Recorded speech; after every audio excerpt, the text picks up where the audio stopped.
नमस्कार, स्वागत है आपका न्यूज इंडिया में। मैं हूं आपके साथ उमंग माथुर। आपको बता दें कि भारत और चीन सीमा पर मई के महीने से जारी तनाव अब और बढ़ गया है। सोमवार की रात को भारत और चीनी सैनिकों के बीच गलवान घाटी के पास हिंसक झड़प हुई। इस घटना में चीन के 43 सैनिकों के हताहत होने की खबर है, तो वहीं भारत के भी कुल 20 जवान यहां पर शहीद हो गए, जिसके बाद दोनों देशों के रिश्तों में एक बार फिर से खटास आ गई है। अभी भी सैन्य स्तर पर हालांकि बातचीत का सिलसिला जारी है, लेकिन कोई ठोस हल निकलता हुआ नहीं दिख रहा। आपको बता दें कि भारत और चीन के बीच लद्दाख सीमा पर मई की शुरुआत से ही विवाद चल रहा है। चीनी सेना ने तय एलएसी को पार कर हजारों सैनिकों की तैनाती कर ली और इसके अलावा कई हथियार और कैंप भी लगाए गए, जिसके बाद भारत ने भी अपने जवानों की तैनाती बढ़ा दी। आपको बता दें कि भारत की ओर से बॉर्डर के पास बोफोर्स की तैनाती की गई है। मौजूदा वक्त में भारत और चीन दो ऐसे पड़ोसी हैं जिनके बीच बॉर्डर पर हलचल तो बनी रहती है, लेकिन कभी गोलीबारी नहीं की जाती। और चीन की विस्तारवादी नीति को अपनाते हुए उसकी सेना भारतीय सीमा में हस्तक्षेप करने की कोशिश करती रहती है, जिसका हमारी सेना के द्वारा भी माकूल जवाब दिया जाता है। कई बार तो हालात ऐसे बन जाते हैं कि महीनों तक दोनों सेनाएं आमने सामने आ जाती हैं, मगर टकराव कभी भी जानलेवा नहीं हुआ।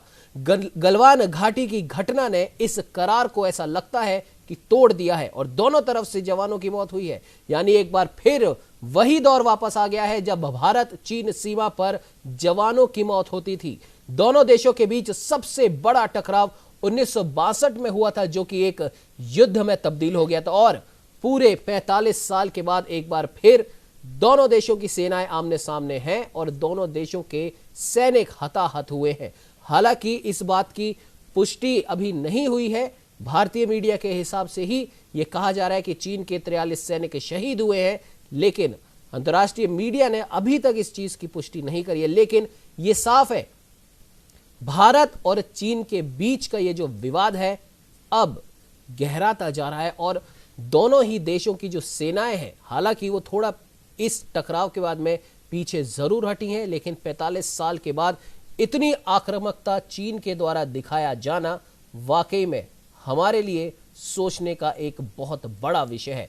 हालांकि भारत ने भी अपनी तैयारियों में कोई कसर नहीं छोड़ी है। भारत ने भी इतनी ऊंचाई पे जो भी जरूरी चीजें करनी चाहिए थी, सैनिकों की तैनाती, हथियार वगैरह सब कुछ वहां पर पहुंचा दिए हैं और बहुत ही मजबूती के साथ में भारत के वीर जवान भी चाइना के सैनिकों के सामने डटे हुए हैं, उनकी हर हरकत का माकूल जवाब दे रहे हैं। इस घटना के बारे में थोड़ी रोशनी डालते हुए हमारे दर्शकों को हम बता दें कि पूर्वी लद्दाख की गलवान घाटी में पिछली रात चीन और भारत की सेना के आमने सामने के संघर्ष में भारतीय सेना के एक अधिकारी समेत 19 जवानों की यहां पर मौत हुई। खैर, इस पर बात करने के लिए हमारे साथ मेरे सहयोगी सुनील सुशीला शर्मा हमारे साथ जुड़ चुके हैं।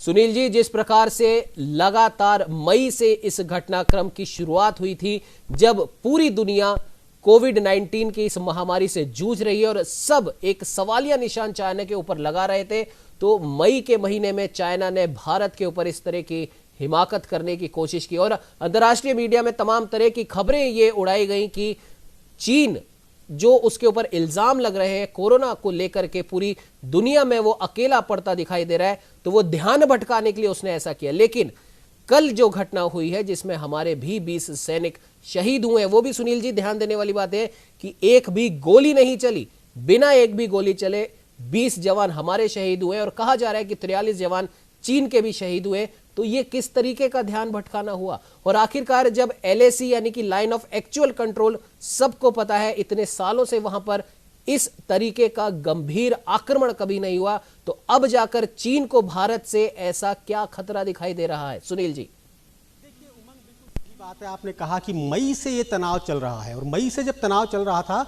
तो उस समय पर अंत में बातचीत करके ये रास्ता निकला था कि 15 जून तक चीन अपनी जो सेनाएं हैं, अपने जो कैंप्स हैं, उन्हें उस जगह से हटा लेगा जिस जगह पर ये घटना हुई है। और उसी की चर्चा करने के लिए, उसी पर बात करने के लिए जब संतोष बाबू और उनकी टीम वहां गई तो उनके साथ इस प्रकार की हिंसक झड़पें हुई और झड़प का अंजाम जो हुआ वो आप देख रहे हैं। असल में ये युद्ध नहीं, असल में यह युद्ध नहीं है। युद्ध या किसी प्रकार की कोई ऐसी बात नहीं है, उन्हें एलएसी से इतनी ज़्यादा बात नहीं है। ये असल में बौखलाहट है, ये बौखलाहट है चीन की, ये बौखलाहट है पूरे विश्व समुदाय से अलग थलग पड़ जाने की, ये बौखलाहट है कोरोना का इल्जाम उस पर आने की, जो कि उन्होंने किया है। अधिकतर लोग मानते हैं, सभी लोग मानते हैं कि ये उन्हीं की तरफ से हुआ है। तो उस बौखलाहट को छुपाने के लिए, उस बौखलाहट का ये प्रत्युत्तर है जो कि चीन हमें दे रहा है। और हिंदुस्तान को क्यों दे रहा है, हिंदुस्तान पर वो इस प्रकार के आक्रमण क्यों कर रहा है, वो भी असल में एक बौखलाहट ही है। क्योंकि अधिकतर विश्व की जितनी भी बड़ी कंपनीज हैं, जितने भी फॉरेन इन्वेस्टमेंट्स हैं, वो सारे के सारे लोग ये कह रहे हैं कि चीन पर अब हमें विश्वास नहीं रहा, हम हमारी कंपनीज को उठाकर हिंदुस्तान में ले जाएंगे, हम हमारे जितने भी इन्वेस्टमेंट्स हैं उन्हें उठाकर हिंदुस्तान में ले जाएंगे। एक विषय ये हुआ बौखलाहट का। दूसरा बौखलाहट का कारण ये है कि चीन का सबसे बड़ा मार्केट, या जिसे कहें बड़ा मार्केट, हिंदुस्तान है। और हिंदुस्तान में जिस प्रकार से यहाँ के देशवासियों के द्वारा चीन को बायकाट करने के लिए, उनके प्रोडक्ट्स को बायकाट करने के लिए, उनके आइटम्स को बायकाट करने की मुहिम चली हुई है, जिस प्रकार से लोग चीनी सामान का विरोध कर रहे हैं, वो भी उसकी दूसरी बड़ी बौखलाहट है। तीसरी सबसे बड़ी बौखलाहट है कोरोना की। कोरोना से किस प्रकार से उसका ध्यान भटकाया जाए। और यही कारण है कि चीन किसी न किसी तरीके से सिर्फ चर्चाओं में रहना चाहता है। वो सारे विश्व समुदाय का जो रुख है वो युद्ध पर समेट लेना चाहता है। क्योंकि सब जानते हैं, चीन इस बात को बहुत अच्छी तरह जानता है कि कोई भी इस महामारी के समय पर दुनिया का कोई भी देश नहीं चाहेगा कि दो पड़ोसी देश आपस में लड़ें और लड़कर कोरोना के अलावा, इस महामारी के अलावा एक दूसरी नई चीज़ पैदा करें जिसके कारण समस्याएं पैदा हों। और यही कारण है कि चीन इस तरह की हरकतें पहली बार नहीं, पहले भी कई बार कर चुका है, लेकिन इस बार क्योंकि ये एक हिंसक झड़प में बदल गया, इसलिए ये ज़्यादा चिंता का विषय है। बिल्कुल सुनील जी, आपने सही कहा कि पहले भी हम इस तरह की जो घटनाएं हुई हैं, कई बार ऐसा देखा भी गया है कि चाइना की और भारत की सेनाएं आमने सामने हुई हैं, लेकिन वहां पर आप यकीन मानिए कि पत्थरबाजी तक नहीं हुई। लेकिन इस दौर में मई से जो घटनाक्रम शुरू हुआ है, वहां पर पत्थरबाजी की घटनाएं भी देखने को मिली हैं। और बार बार बड़े जो हमारे अधिकारी लेवल के जो लोग हैं, उन्होंने जाकर उनके बॉर्डर पे जाकर, वहां पर जाकर बातचीत करी है इस पूरे मसले को, जो कि आरोप लग रहे हैं चीन के विदेश मंत्रालय से आ रहा है कि भारत अपने सैनिकों को सख्ती से वहां पर हटाए और बातचीत से इस समस्या को हल करे। तो बातचीत तो हम कर ही रहे थे, 2 बार 3 बार 4 बार हम सिर्फ और सिर्फ बातचीत ही कर रहे हैं। और इस बातचीत के बीच में मैं बार बार इस चीज को दोहराता हूं सुनील जी, कि ऐसा लग रहा है कि चीन ने जो उसका अब कठोर शब्द यहां पर इस्तेमाल करने, चीन का जो पालतू कहा जाता है, उसके नक्शे कदम पर चलकर बातचीत का ढोंग रचकर और बॉर्डर पर इस तरह की हिमाकत करना कहीं ना कहीं ये पाकिस्तानी ट्रेंड माना जा रहा है। क्या कहेंगे सुनील जी? जी हाँ, ये पाकिस्तानी ट्रेंड भी है, चीन की रणनीति का हिस्सा भी है। उसने भारत के आसपास जितने भी पड़ोसी देश हैं उन्हें कर्ज देकर या किसी भी दूसरे तरीके से सबको अपने वश में किया है। उसने प्रयास किया है कि हिंदुस्तान को कमजोर करने के लिए उसके जितने भी आसपास के पड़ोसी देश, नेपाल जिसने कभी हमें आंखें नहीं दिखाई, नेपाल भी इस हिमाकत पे उतर आया कि वो अपने नक्शे में हमारे कुछ हिस्सों को उसने शामिल किया। पाकिस्तान हमारा हर 2-4 दिन में, हर 5-7 दिन में कुछ ना कुछ करता ही रहता है। और यही कारण है कि दो तरफ से हमला करवाकर तीसरी तरफ से उन्होंने खुद ने हमला किया है। इसका एक कारण यह भी है कि भारत का जो वर्चस्व इस समय बढ़ रहा है, मोदी जी की विदेश नीति जो इस समय पर कारगर सिद्ध हो रही है, और विश्व समुदाय जिसने कि ये कहा कि कोरोना के मामले में जितना अच्छा हिंदुस्तान ने कंट्रोल किया है, जिस प्रकार से हिंदुस्तान ने कोरोना को कंट्रोल किया है और मौतों को कम किया है, ठीक है हमारी जनसंख्या बड़ी है इसलिए अनुपात में कहीं ना कहीं हो सकता है लोगों को लगता हो, लेकिन उसके बावजूद भी जितना बढ़िया तरीके से कोरोना को, जो आज घातक कई देशों में सिद्ध हुआ, हिंदुस्तान में आकर वो फेल हो गया, हिंदुस्तान में वो घातक सिद्ध नहीं हुआ।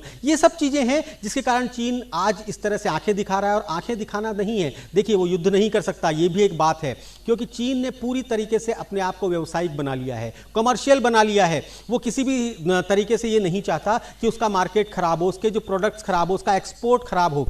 लेकिन वो जो ये इस तरह की चीज से तिलमिला गया है कि हिंदुस्तान के लोगों ने चीनी सामान खरीदने का विरोध करना शुरू कर दिया। वो इस चीज से तिलमिलाया हुआ है कि हिंदुस्तान की शक्ति बढ़ रही है, वो नहीं चाहता कि कोई और शक्ति बढ़े। और यही कारण है कि वो इस तरह की छोटी हरकतें, जिसे कहना चाहिए कि पीठ में छुरा घोंपने वाली हरकतें, जिसे कहना चाहिए धोखेबाजी वाली हरकतें, जो वहां पर सीमा पे रहकर कर रहा है, निश्चित तौर पर उसका हिसाब भी होगा, उसका जवाब भी होगा।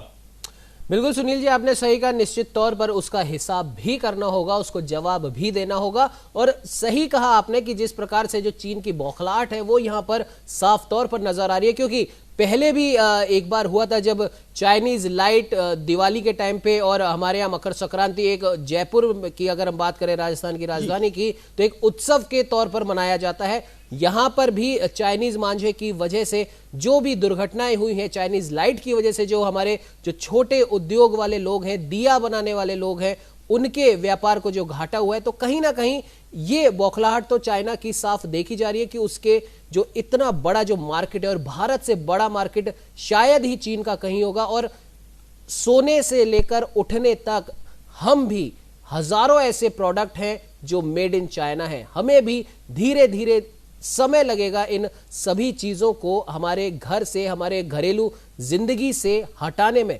लेकिन फिर भी जो एक बॉयकॉट जो चला है, चाइनीज प्रोडक्ट के बॉयकॉट का जो एक अभियान सा चल पड़ा है, उसे लेकर भी चाइना बेहद चिंतित है। खैर सुनील जी, आप हमारे साथ बने रहिए। जयपुर राजस्थान से हमारे साथ वरिष्ठ संवाददाता रमेश पुरोहित हमारे साथ लाइव जुड़ चुके हैं। रमेश जी, जिस प्रकार से अभी सुनील जी ने भी बताया कि एक बौखलाहट है और तमाम ऐसे मुद्दे हैं जिस पर चाइना बौखलाया हुआ है, भले ही वो बॉर्डर विवाद हो, कोरोना से वो घिरा हुआ है पूरी दुनिया भर में, और उसमें भी भारत ने एक कदम ऊपर बढ़कर दुनिया के लगभग तमाम देशों की सहायता की है, भले वो हाइड्रोक्सी क्लोरोक्विन दवा से करी हो या किसी और वजह से जो भारत ने सहायता करी है उससे चीन बौखलाया हुआ है। अंतर्राष्ट्रीय समुदाय में भारत की जो पहचान बढ़ी है प्रधानमंत्री नरेंद्र मोदी की विदेश नीतियों से, हालांकि देश में उसकी आलोचना हो रही है, वो एक अलग मुद्दा है, लेकिन फिर भी अंतर्राष्ट्रीय समुदाय में भारत की पहचान बढ़ी है, भारत का वर्चस्व बढ़ा है, भारत एक विश्व गुरु के तौर पर उभर रहा है। और शायद यही एक सबसे बड़ी वजह है चीन की बौखलाहट की। क्या कहेंगे रमेश जी?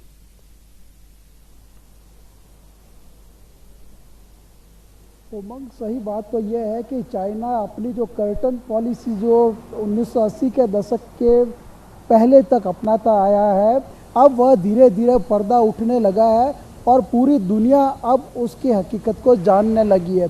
80 से पहले का जो चाइना था, जहाँ की एक अगर सुई की भी अगर कोई गिरने की आवाज़ आती थी, वो दुनिया नहीं सुनती थी और उसको सुनाई भी नहीं देता था। आज वहाँ पर कोई भी गतिविधि होती है, तुरंत पूरी दुनिया को पता लगता है कि चाइना में यह हो रहा है। कोरोना वायरस के संक्रमण के फैलाव के बाद के जो हालात उभर करके सामने आए हैं, उससे पूरी दुनिया में चाइना की जो एक अलग जो इमेज जो उभर करके सामने आई है, उसमें यही लगता है। और दूसरा कि दक्षिण पूर्व एशिया से लगा करके जो है आपके अमेरिका तक का जो पूरा भूभाग है, उसमें किसी न किसी रूप में, खास करके अगर बात करूं तो आर्थिक रूप से चाइना की जो साम्राज्यवादी जो पॉलिसी है, वह छोटे देशों को ऋण के रूप में पैसा दे करके उनसे जो सहूलियतें हासिल करना, और उसके कुचक्र में सबसे जो ज़्यादा जो प्रभावित हुआ वो हमारा पड़ोसी देश पाकिस्तान हुआ है। पाकिस्तान अपने यहाँ पर कोई भी अगर नियम नीति कानून बनाता है तो चाइना की, रमेश जी माफ कीजिएगा, बीच में रोक रहा हूं। हमारे दर्शकों को मैं बता दूं, हमारे साथ उत्तर प्रदेश लखनऊ से मनीष श्रीवास्तव भी जुड़ चुके हैं। मनीष, आपके पास आऊंगा, उसके पहले रमेश जी अपनी बात को आप आगे बढ़ाइए।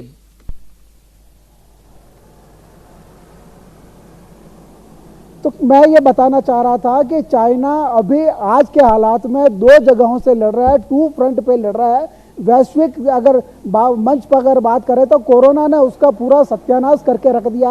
आर्थिक रूप से ही नहीं, उसकी जो इथिक्स और जो पॉलिसी थी, वह भी जो उसका जो भरोसा था वो खत्म हो गया पूरी दुनिया में। दूसरा, अगर भारत के संदर्भ की अगर बात करूं तो भारत और चाइना के बीच का जो तात्कालिक जो मुद्दा लद्दाख है, वह तो एक सिर्फ दिखावा मात्र है, लेकिन भारत के अंदर भी जो कई जो डेवलपमेंट्स हुए हैं, कश्मीर के भौगोलिक स्थिति को लेकर के, लद्दाख के मामले को लेकर के, या अक्साई चीन जो पीओके का हिस्सा है, और पीओके के बारे में भारत का जो एक स्टैंड जो उभर करके सामने आया, उससे चाइना बहुत जो है घबरा गया है। कारण यह है कि देर सवेर जो है आपके जो पीओके भारत का हिस्सा बनने वाला है, और वहाँ पे चाइना का जो इन्वेस्टमेंट हुआ है उसका भविष्य किस तरह से तय होगा, इसका डर भी जो है चाइना को सताया हुआ है।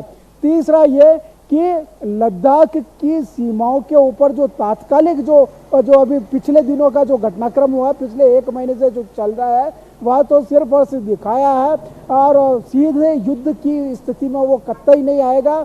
अमेरिका सहित पूरा जो दुनिया है वो उसके खिलाफ है। भारत का जो स्टैंड है और उसके साथ में जो दुनिया खड़ी है वह उसका पक्ष को और ज़्यादा मजबूत कर रहा है। चाइना इन सब परिस्थितियों को देख रहा है, समझ रहा है, इसलिए उसकी यह तो हिम्मत कतई नहीं होगी कि वह सीधा जो है 62 की स्थिति में आकर के आमने सामने युद्ध की लड़ाई लड़े। इसीलिए ये जो कल की परसों की जो घटना हुई है वह पाकिस्तान से सीखा एक नुस्खा अपनाया कि छापामार युद्ध से भारत को जो है अपने परिस्थितियों में उलझाए रखो और अपने स्वार्थ को सिद्ध करो।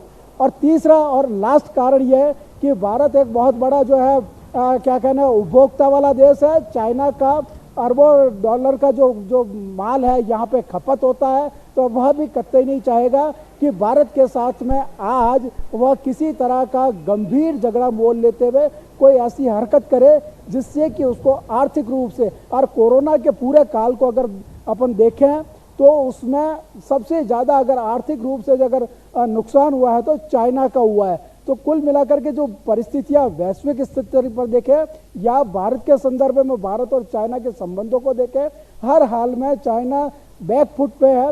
लिहाजा जो कल वहाँ का जो विदेश मंत्रालय ने भी जो बातें कही है और बातचीत की टेबल पर आने का जो एक प्रस्ताव दिया है, वह इस बात का संकेत है कि चाइना इस घटना को भूल करके वापस टेबल टॉक। और दूसरा ये 6 तारीख को जो मीटिंगें हुई थी और उसमें जो कोई स्टेटस मेंटेन करते हुए वापस पीछे जाने के लिए जो कहा था और वो ना जा कर के उसने जो इस तरह की जो हरकत की है, हिमाकत की है, उससे भारत की जनता में तो गुस्सा है ही है।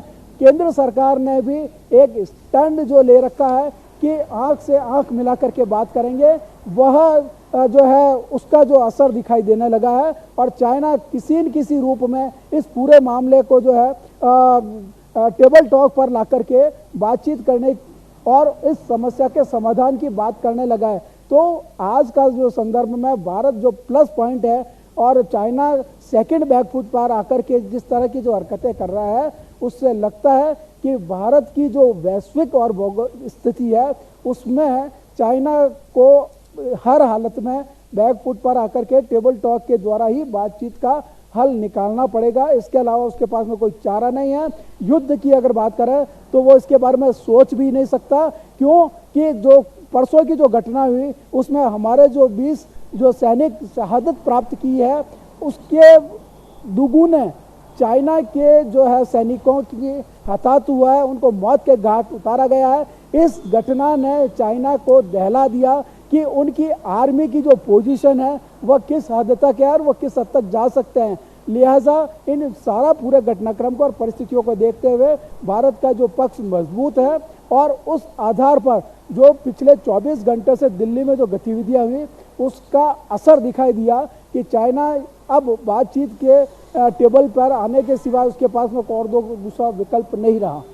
बिल्कुल रमेश जी, आपने सही कहा कि अब बातचीत ही एकमात्र विकल्प है, लेकिन चाइना की हमेशा से एक नीति रही है, चाइनीज जो सेना है उनकी हमेशा से एक नीति रही है, वो एक सिद्धांत पर काम करते हैं और वो सिद्धांत है क्रीपिंग, यानी रेंग रेंग कर आगे बढ़ना। और चीनी सैनिक इस समय महारत हासिल करे हुए वो धीरे धीरे वो आगे बढ़ते हैं, विवाद होता है, बातचीत होती है, फिर ये फैसला हो जाता है ठीक है आप जहां पर है आप वहां रहे, हम जहां पर है हम वहां पर रहते हैं। और इस घटना से, क्योंकि भारत और चीन सेना के मामले में, सेना की संख्या के मामले में विश्व में पहले और दूसरे नंबर पर आते हैं और जनसंख्या के मामले में भी चाइना और भारत पहले और दूसरे नंबर पर आते हैं। ऐसे में चीनी सेना रेंग रेंग कर आगे बढ़ने वाली जो उनकी जो पद्धति है उससे वो धीरे धीरे अपने क्षेत्र को बढ़ा रही है। भले ही वो पीओके में पाकिस्तान को आर्थिक मदद देने के नाम पर वहां पर एक बड़ा कॉरिडोर बनाना जो अब खतरे में पड़ता हुआ उसे दिखाई दे रहा है।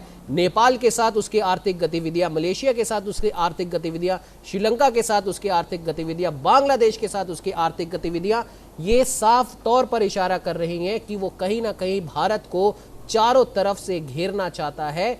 उन पड़ोसी देशों की आर्थिक मदद करके उनको अपने साथ में मिलाना चाहता है। लेकिन भारत अब उसकी ये चाल समझ गया है और पाकिस्तान की बात अगर हम बिल्कुल छोड़ दें, उसको तो गिनना ही नहीं चाहिए। कहीं ना कहीं बाकी और जो पड़ोसी हैं, नेपाल, बांग्लादेश, मालदीव, श्रीलंका, इन सबसे भी हमारी बातचीत लगातार जारी है और कहीं ना कहीं वो हमारी बात सुन भी रहे हैं। मनीष, आपके पास आना चाहूंगा। चीन की जो बौखलाहट है वो उसकी प्रमुख जो 3 वजह बताई जा रही है, उनमें से एक तो है सैन्य शक्ति, सामरिक, और एक है आर्थिक, और जो तीसरी सबसे बड़ी वजह है कोरोना के कारण चीन का बदनामी का दाग उस पर लगना। क्या कुछ कहना चाहेंगे मनीष? देखिए उमंग, कोरोना काल में चाइना ने ये हरकत की है तो क्यों की है? चाइना के दरअसल 3 मुख्य उद्देश्य रहे हैं भारत के लिए कि भारत इस क्षेत्र में जो भारत का सामरिक नजरिया है उस लिहाज से भारत पीछे रहे। भारत इस समय वैश्विक दृष्टि से एक बड़ी भूमिका निभाने के लिए तैयार है। डब्ल्यूएचओ में भारत के मुखिया बैठने जा रहे हैं, तो इस लिहाज से चाइना के लिए जो गलवान घाटी है इसका सामरिक नजरिया क्या है, भारत के लिए क्यों इंपॉर्टेंट, क्यों बौखलाया हुआ है, ये एक बड़ा सवाल है। गलवान घाटी के इतिहास पे अगर आप नजर डालें उमंग, 1962 में भी गलवान घाटी को लेकर के ही भारत और चीन के बीच में बवाल हुआ था। गलवान घाटी में बीते 17 सालों में श्योक गांव से लेकर के दौलत बेग ओल्डी हवाई पट्टी तक भारत ने एक बेहद अहम सड़क बनाई है। और ये सड़क इसलिए भी इंपॉर्टेंट है क्योंकि ये सड़क चाइना इस पर लगातार आपत्ति जताता रहा है और इस सड़क के कई हिस्से ऐसे हैं जहां पर तिब्बत तक भारत बेहद आसानी से नजर रख सकता है। इसका सीधा अर्थ है, और ये क्षेत्र चाइना के शियानजियांग से भी लगा हुआ है। तो ऐसे में जो चाइना है उसको ये डर सता रहा है कि भारत इस हवाई पट्टी का इस्तेमाल कर सकता है। लगभग 46 साल तक ये हवाई पट्टी जो है ये बंद रही है। अभी पिछले साल ही भारत ने इस पर अपना सबसे बड़ा मालवाहक विमान ग्लोब मास्टर उतारा है, जिसके बाद से चाइना बेहद भयभीत रहने लगा है। और आप अगर थोड़ा सा पीछे जाएं तो बीते 1 सालों के दौरान ही चाइना ने इस तरह की हरकत को अंजाम देना शुरू किया। हालांकि चाइना ये पहले से ही करता रहा है। 2016 में ही चाइना ने गालवान घाटी के मध्य बिंदु तक सड़क जो है बनाते हुए अपनी चौकियां थोड़ी आगे बढ़ाई थी और लगातार अपनी सीमाओं पर वो जो है सैन्य शक्ति वो लगातार एकत्र कर रहा है। इसलिए सामरिक नजरिए से वो भारत को जो है इस सड़क से और इस क्षेत्र से दूर रखना चाहता है, जिससे तिब्बत पर भारत की पूरी नजर ना बन पाए। उमंग, बिल्कुल मनीष, आपने सही कहा। कहीं ना कहीं चाइना के भी अपने निजी स्वार्थ है और उसकी जो विस्तार करने वाली नीति है, लोगों की आर्थिक मदद करो, फिर उनको उस आर्थिक मदद के जाल में फंसाओ और फिर उनको इस तरीके से ब्लैकमेल करो कि वहां पर अपना एक सैन्य अड्डा या इस प्रकार की कोई गतिविधियां आप वहां से कर सको और दूसरे देशों पे आप दबाव बना सको। लेकिन भारत ऐसा लगता है कि उसकी ये चाल समझ गया। इस बारे में और आगे हम चर्चा करेंगे, लेकिन फिलहाल इस चर्चा में वक्त हो चला एक छोटे से ब्रेक का।